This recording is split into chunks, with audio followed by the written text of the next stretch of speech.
नमस्कार दोस्तों, मेरा नाम है ऋषिकेश और मैं एसएससी जीडी 2025 बीएसएफ में सेलेक्टेड हूँ। आज हम क्या क्या पढ़ेंगे पहले ये बता देता हूँ। इस वीडियो के दो पार्ट आएंगे।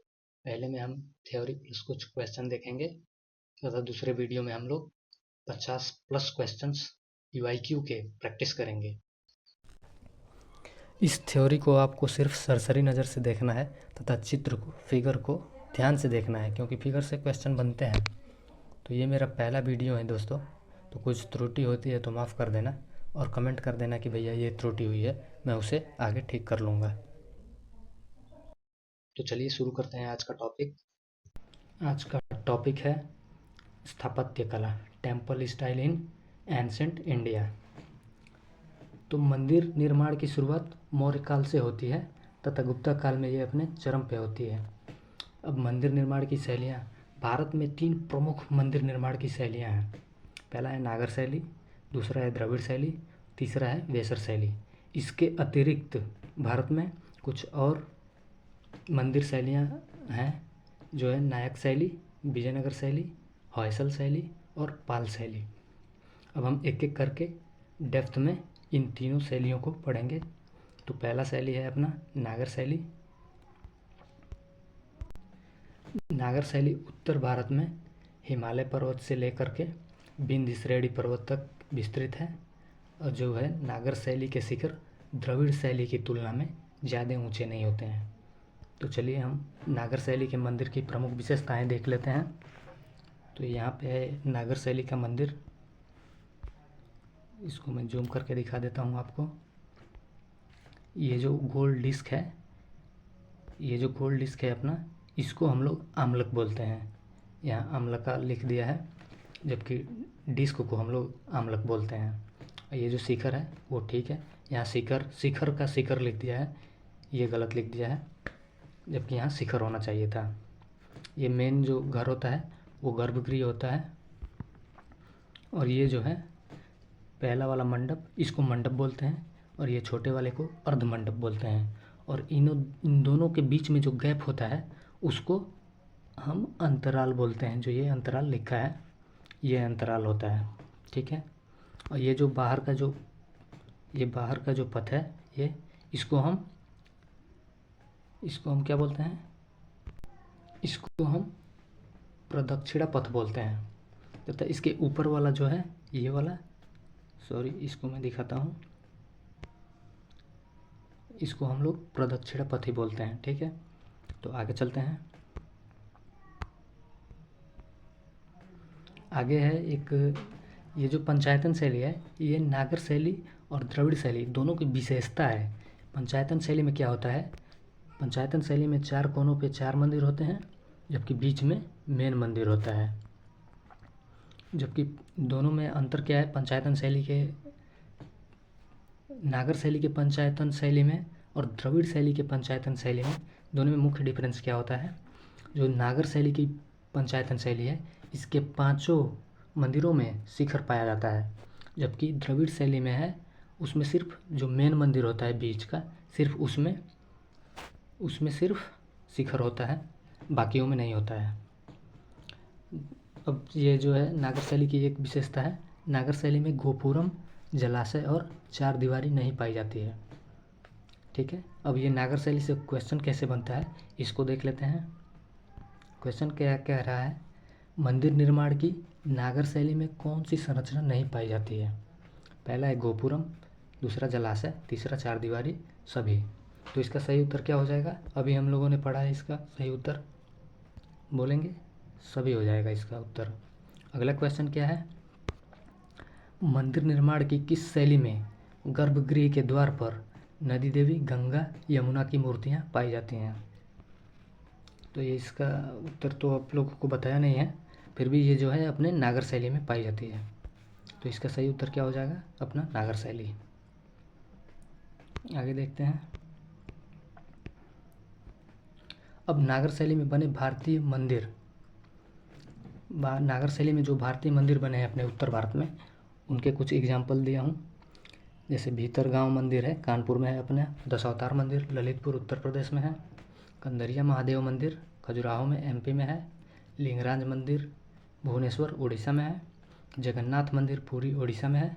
सूर्य मंदिर कोणार्क उड़ीसा में है। सूर्य मंदिर मोढेरा गुजरात।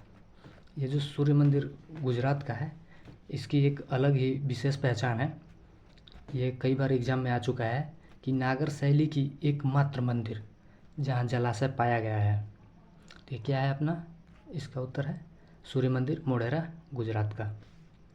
अब जो अपना दूसरा शैली है मंदिर निर्माण की शैली, वो है द्रविड़ शैली। इसका जो विस्तार क्षेत्र है कृष्णा नदी से दक्षिणी छोर तक विस्तृत है। तो इसको भी मैं मैप में दिखा देता हूँ आपको। ये अपना मैप है। ये जो क्षेत्र है द्रविड़ शैली, ये जो रेड का है ये जो ग्रीन का जो बॉर्डर बना है, यही हमारी कृष्णा नदी है, जो आंध्र प्रदेश में ज़्यादातर बहती है, अपने साउथ में ही। तो चलिए आगे देखते हैं द्रविड़ शैली।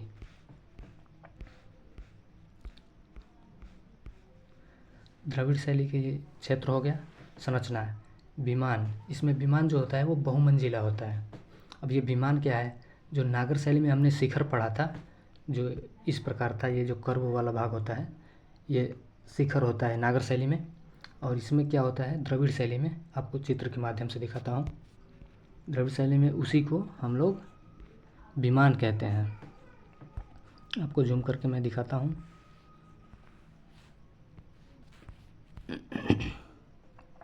ये जो विमान ऊपर का दिखाया है, ये थोड़ा सा ज़्यादा ऊपर दिखा दिया है। ये जो क्षेत्र बना है, ये जो सीढ़ी नुमा, ये जो सीढ़ीदार बना है अपने, इसको हम लोग, ये मैं दिखा देता हूँ, ये जो सीढ़ीदार बना है इसको हम लोग विमान कहते हैं। ठीक है, तो आगे चलते हैं। अब द्रविड़ शैली की विशेषता क्या है, इसमें भी मंडप होता है, अर्धमंडप होता है, जलाशय होता है, गोपुरम होता है। अब जो द्रविड़ शैली की पंचायतन शैली है, इसके पंचायतन शैली में सिर्फ मुख्य मंदिर में विमान होता है, बाकी में नहीं होता है। ठीक है, तो ये हमने नागर शैली में भी पढ़ा था। एक क्वेश्चन बनता है यहाँ पे द्रविड़ शैली का, किस मंदिर निर्माण शैली में गर्भगृह के द्वार पर यक्ष यक्षिणी की मूर्तियाँ पाई जाती हैं?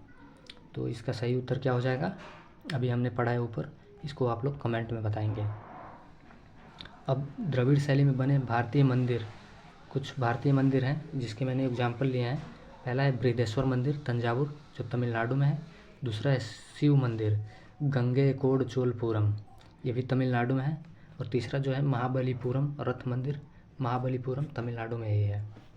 अब मंदिर निर्माण की जो तीसरी शैली है बेसर शैली। बेसर शैली नागर प्लस द्रविड़ दोनों का गुण होता है इसमें। बेसर शैली का जो क्षेत्र है वो विंध्य श्रेणी से कृष्णा नदी तक का क्षेत्र है। इसको मैं आपको मैप पे दिखाता हूँ।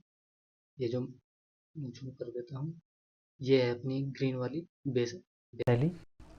ये जो है विंध्य श्रेणी से लेकर के ये कृष्णा नदी का क्षेत्र मैं दिखाता हूँ आपको।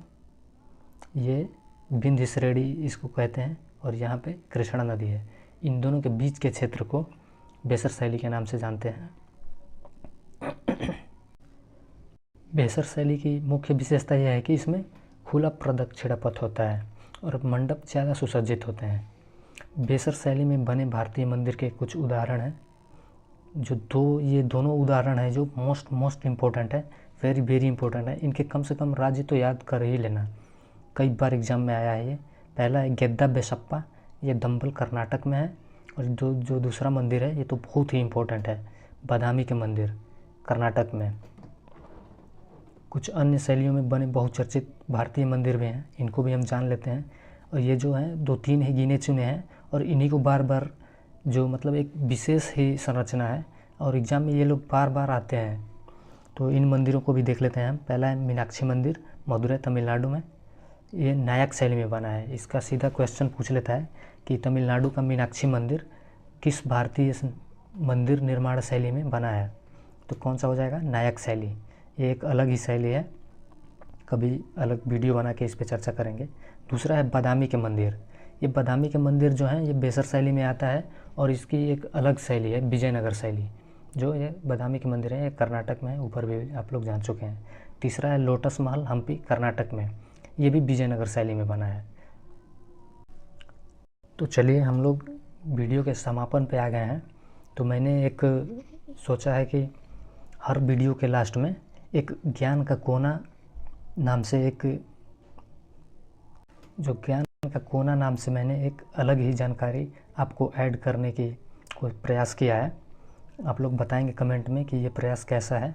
तो इसमें एक बहुत ही स्पेशल क्वेश्चन है जो हट के रहेगा इन सब से, उसका उत्तर आप लोग देंगे। तो क्वेश्चन है, विश्व की सबसे पुरानी सभ्यता किसे कहा जाता है? तो आप लोग अगर उत्तर आता है तो कमेंट में बताएंगे।